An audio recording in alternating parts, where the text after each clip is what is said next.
எப்பொழுதும் திராவிட முன்னேற்ற கழக ஆட்சி தமிழகத்தில் வராது. இந்த தேர்தலோட இறுதி தேர்தல் திமுக கொடுக்கப்பட்ட வாக்குறுதி 2021 சட்டமன்ற பொதுத் தேர்தல் போது திமுக அறிவிக்கப்பட்ட தேர்தல் அறிக்கையில் 1/4 பங்கு தேர்தல் அறிக்கை கூட நிறைவேற்றப்படவில்லை. எல்லா தரப்பு மக்களும் போராட்டத்தில் இறங்கிவிட்டார்கள்.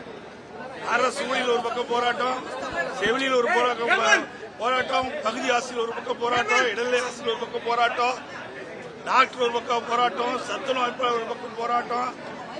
இன்று தமிழகம் முழுவதும் போராட்ட களம் மாறிட்டது. எங்க பார்த்தாலும் போராடி கொண்டிருக்கிறார் மக்கள். அந்த அளவுக்கு மக்களுடைய வெறுப்பை சம்பாதித்த அரசு திமுக அரசு. அதனால் இந்த தேர்தலோடு மக்கள் திமுகவுக்கு விடை கொடுத்து விடுவார்கள்.